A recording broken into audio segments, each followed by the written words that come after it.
today we are very happy to have with us the directors of this film to be with us to share their experiences of making the film and also to talk a little bit about Lebanese cinema. Shall we extend a round of applause to the directors, Joana Hadjithomas and Khalil Joreige. Thank you. Thank you very much. We are very happy to be with yes. from Beirut. Hello. Yes, Joana and Khalil, they are in Beirut right now. Actually, they share their time between Paris and Beirut, and they are now in Lebanon. So, Joana and Khalil, I'm sure the audience have a lot of questions to ask you, but usually I have the privilege of asking the first one.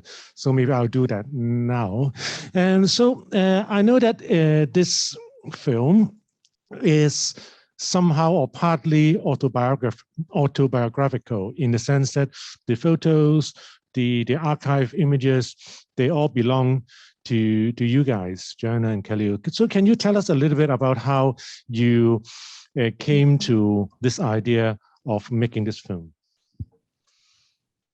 It's a film that is based on images that Khalil took during the 90s and also on notebooks and letters and tapes that I sent to my best friend in the 80s in Lebanon. She had to leave Lebanon because she was partly French and her mother wanted to go back. It was a civil war. And we did this promise to each other that we will write to each other every day. And we did write for each other 6 years, from 82 to 88. We wrote every day with a lot of details about our life, these teenage years, but also all the situation in Lebanon. And I used to send her those notebooks, and she would send me back others. And we after a while, we stopped doing this. So we met again, and we separated for 25 years. We didn't see each other because she was living in another country. And little by little, I knew about all those notebooks, but I mainly forget about what was written in it. And once in 2013, we met again, and she said, I kept everything. I said, I kept everything. And we exchanged, we swapped our correspondence. And having this very detailed, she started to read her own diaries, because she was interested in what she wrote, not on her friend's notebook. Yeah, and reading them, I felt that it was a very detailed story of my everyday. But also we have a daughter with Khalil. She was 14, 15 at that time, and she wanted to read them. And we felt it was not a good idea to give them to her because as a teenager, she has to take some distance from her parents. But in a way, we thought, oh, this is an interesting idea for a film. And this is how it started, with a dialogue with those photographs that Khalil made in the same time that I was writing these notebooks. So how did you feel about reading your own diaries when you were a teenager? And also Khalil, I mean, how did you feel about looking at those photographs again? I mean, 20 odd years onwards from the time they were teenagers.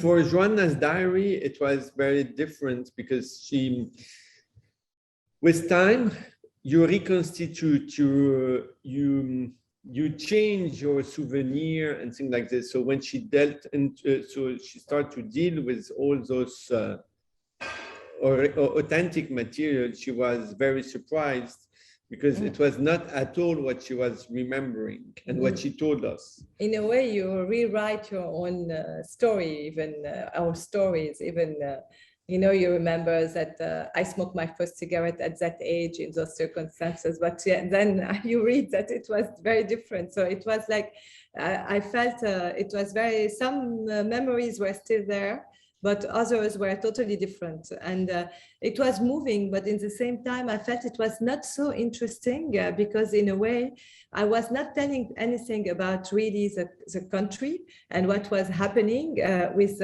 historical facts. But like every teenager, I wanted to go out, to have fun. I love music. I wanted to be in love, So this was really interesting. And we felt that we could show like a teenager wanting to live in a situation where it's not so easy to do it. The energy that was there, that was in the notebook, is something that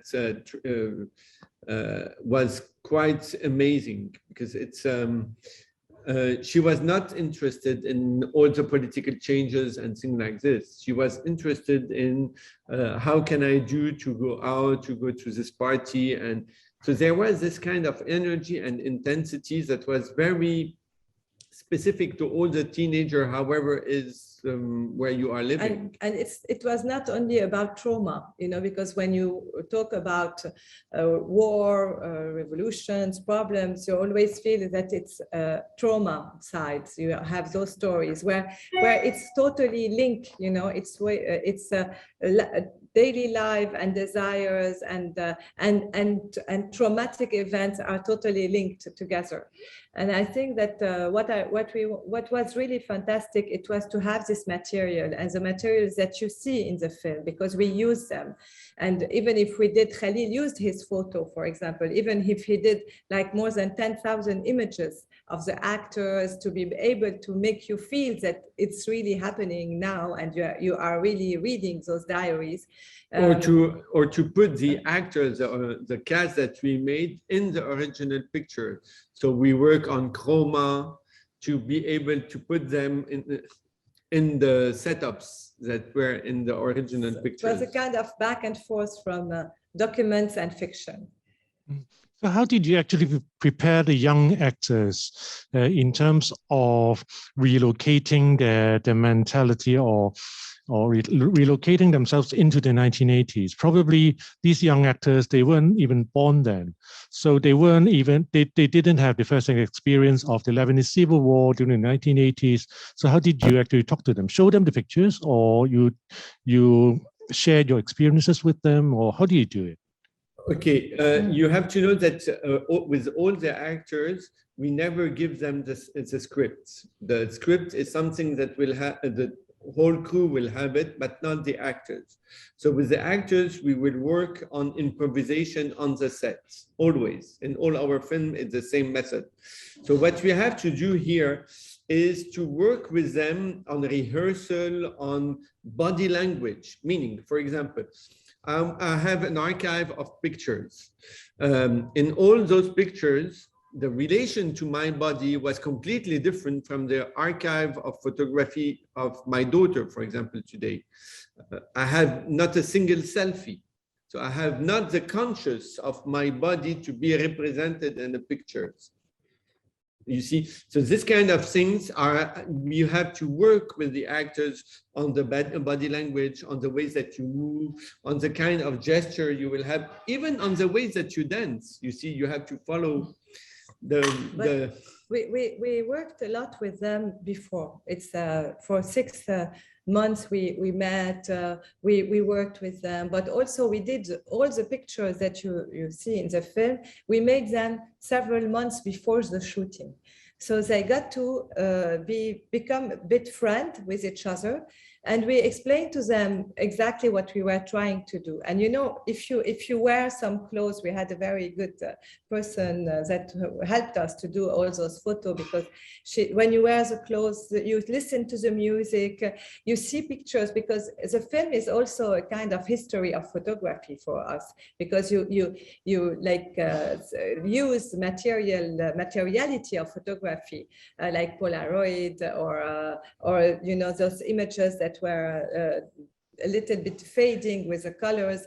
And so little by little, they entered this mindset of the 80s, even if they didn't really understand it. And but because they were all together, and you know, they downloaded music, so they entered. And because of the fact that we don't give them the script, they were always wanting to know more, and so to be more curious about it. And they surprised us a lot, because they were really, you know, taking the film in other places. And this was really interesting. And we don't give the script to the actors, not because we feel that they are not able to do their part, but because we feel, in the contrary, that their part is maybe reducing what they are capable to give to the film. And each time we are surprised because they give so much in a way, because they take their character and they push the film, and we follow also where they are going to. And you talked about the energy right now, just now, Khalil, Joana, but it's also very evident from some of the approaches you made towards the in the post-production. For example, the animation, the animated sequence of the young people walking around the streets to the tune of like the songs of like Kim Wilde, Visage. So how did you decide to use this particular way of showing that particular point in time, the animation and all? The thing is that there is a teenage girl. She lives in Montreal. She doesn't know anything about Lebanon. She doesn't know anything about the 80s or civil war. And she's reading something, and you have to imagine, it's very easy in a script to write like, she's reading a notebook, but after what's happening, what are you going to show? What are you making visible? So this idea came that she will fantasize. And to fantasize, we didn't want to use special effects. We thought that traditional special effect. We thought that we would use things that are more related to artworks, and sometimes maybe some of our artworks that we put in the film, because we wanted art to become part of this cinematographic experimentation. We wanted it to be like totally, what we are doing as artists to be in the film, because we always want to link those two words. There's also something that is conceptually very close to the script, meaning how you gonna fantasize a vision. It's not it is a vision, and the vision will evolve, because the more she will read, the more info and precise the reconstitution are happening. So at the beginning, it's okay, what is outside the picture? Nothing. So she will enter the black. But all those special effects are done on a very handcrafted method, meaning going back to the origin of the cinema, like in Méliès. So basically here, we put black tissue in the set and they enter the blackness. Mm-hmm. Okay, so I have quite a few more questions to ask, but I shouldn't be just hogging the microphone on my own, because I'm sure the audience would have some questions to ask Joana and Khalil as well. So if you do have any questions, please raise your hand, and then, yes, my colleague will pass you the microphone. Thank you. Thank you. Assalamu alaikum to directors. Firstly, I actually feel sorry about the tragedy just happened last year in Beirut. I feel very sorry about that. And actually, this is related to my question, because we see the last scene is about the reunion of the friends there in the civil war. They came back to Beirut and have a very beautiful story about the rebuild of this city, the religions, and also their friendship. But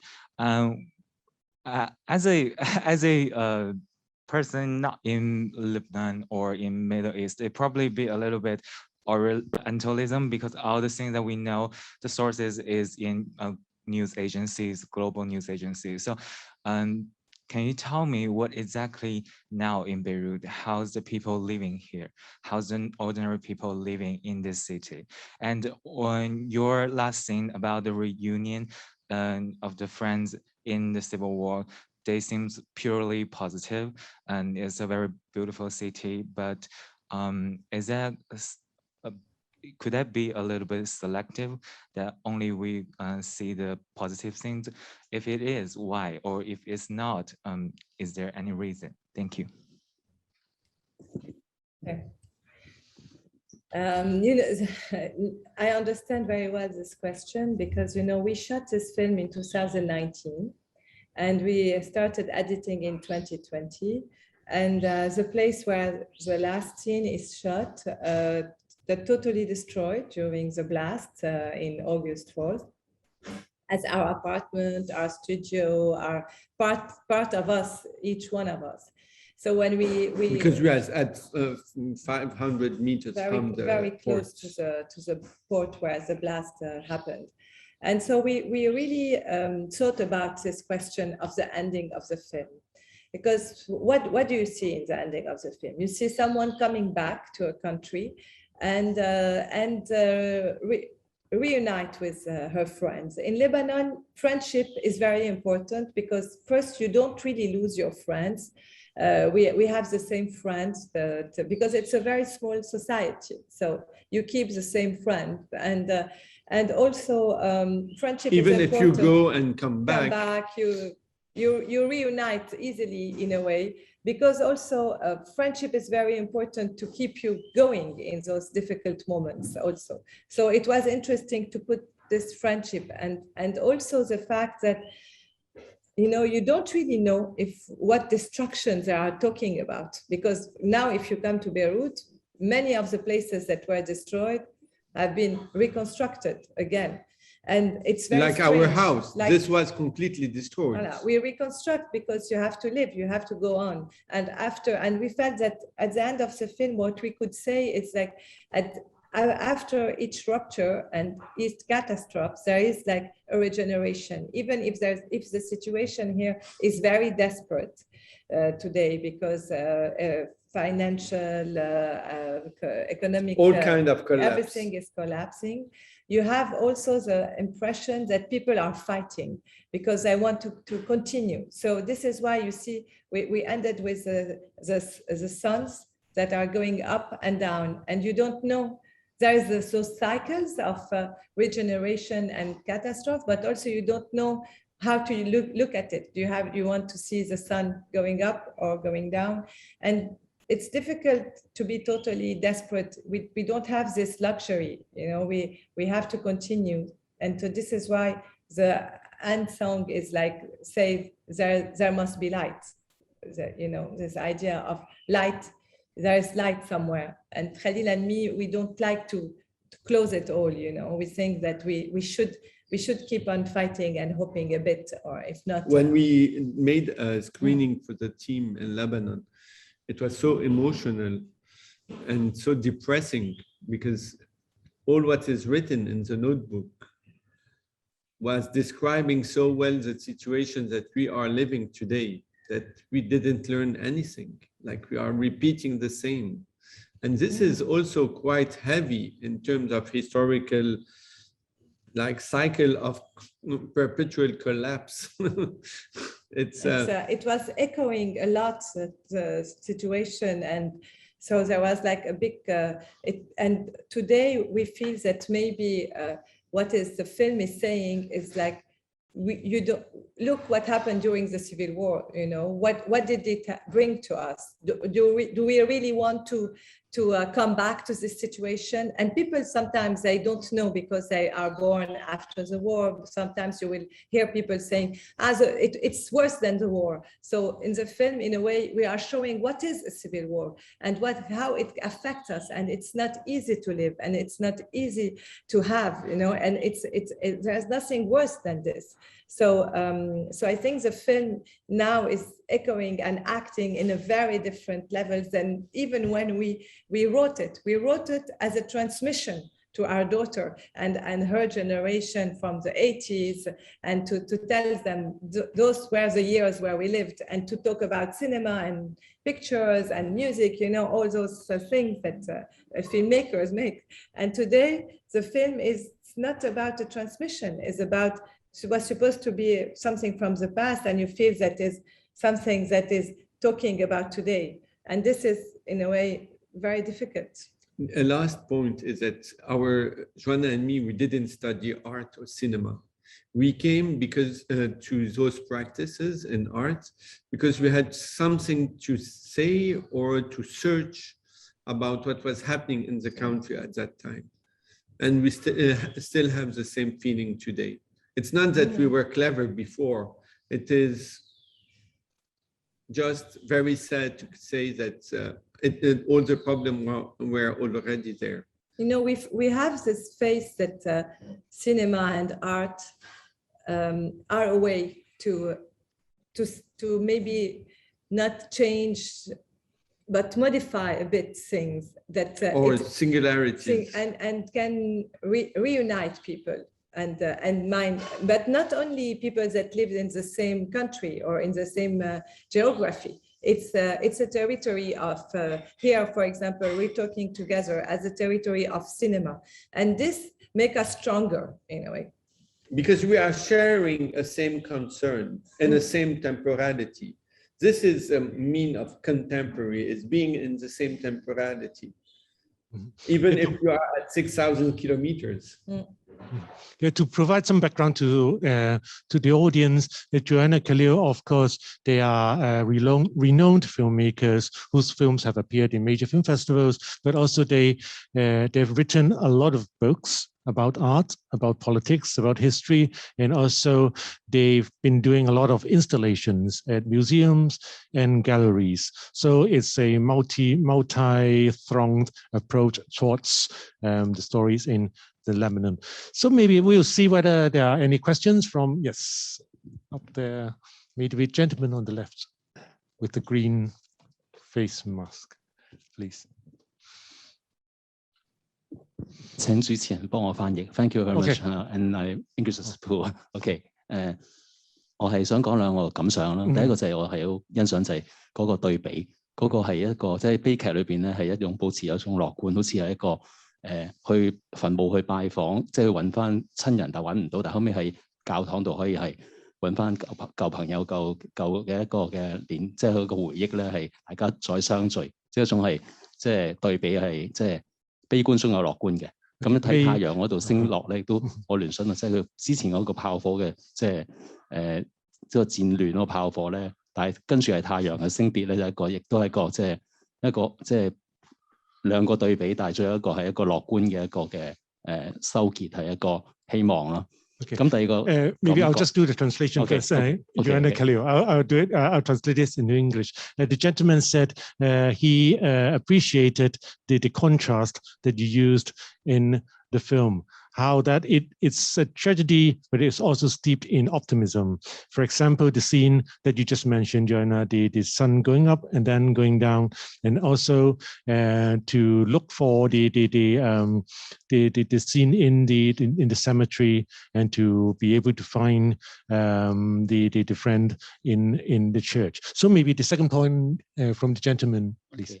咁第二個就係一個啟發，就係透過80年代嗰個一啲記錄嘅方法咧，即係佢嗰個嘅女咧係能夠即係揾翻佢即係媽媽嗰個即係當年嘅青春歲月嗰啲嘅時代咯。咁我覺得係即係如果係用翻一個套落去，依家咧就係話一啲即係當年佢媽咪不想回憶、未敢忘記啲嘢咧。依家如果一個即係比喻嘅話，就係可能依家喺同樣係即係喺中國80年代嘅一個嘅歲月嗰啲嘅，即係好似八九民運等等咧，可能都有一啲嘅可能年輕嘅朋友咧，可能將來都有一套戲咧，用翻呢個方式去講翻呢段即係歷史嘅咁一個少咗一個聯想同啟發啫。Okay, the gentleman also said that he appreciated the way how in the story this history in the 1980s was transmitted to the next generation, and he thought that, well, maybe this is something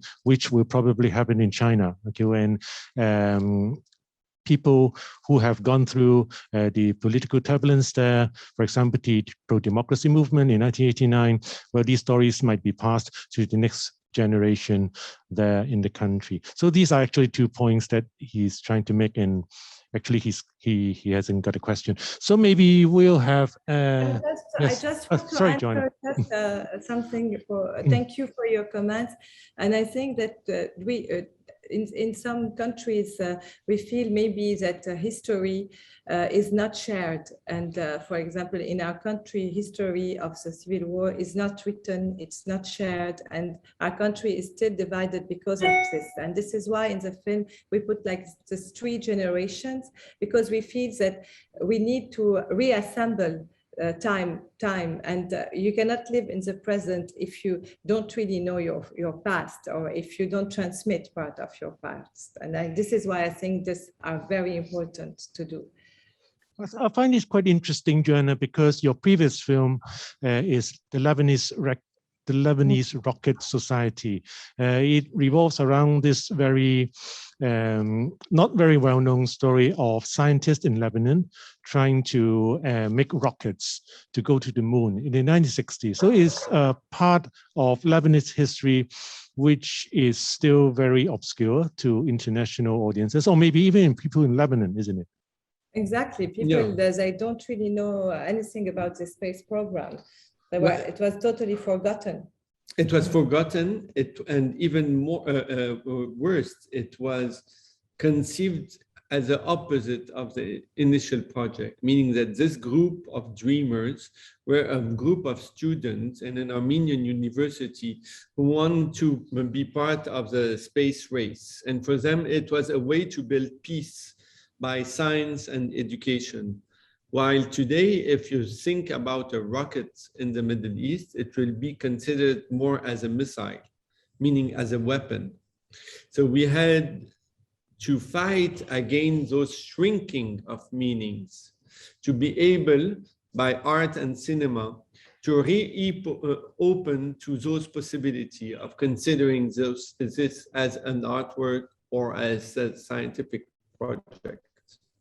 But it's also a gesture to defy the more simplistic representation of Lebanon as a country which is only about war and turbulence, isn't it? Because, well, Lebanon, they've got scientists, and there was a time when it was known as the Paris of the Mediterranean. So it's a very affluent and dynamic place. So, but whereas sometimes people now do, when they think of Lebanon, they think of disasters, they think of traumas, they think of wars, they don't think of anything positive. So this is something that you want to change, isn't it? How people see Lebanon. Exactly. We want to make images that are more close to what we are, that are, it's not only images that can be orientalist or catastrophist about a country, but it will be more relevant to us, and that is closer, maybe stories and images that are closer to our daily life and to what we are and how we represent ourselves. You know, it's only about representation and construction of imaginaries. And sometimes we see some representation so much that we believe that they are ours, where we didn't produce them. They are not coming from anything that is close to us, as so I think that what we've been doing for many years with Khalil is to produce images that question this, or that propose other representations, show complexities, and what we called anecdotes in the sense of the etymology of the term, like stories kept secret. While you have also the same problem, I suppose, or the same feelings of the images that are vehiculated from your country or from your situations are not the same that what you will produce. But because we're coming sometimes, especially here in Lebanon, we are not in a dominant, representation. We are not powerful. We are not.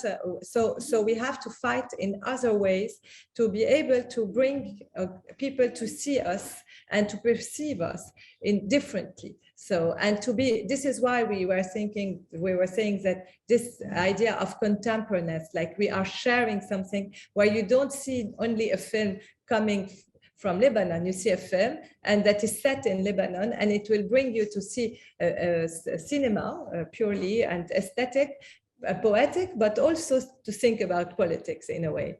So. Thank you.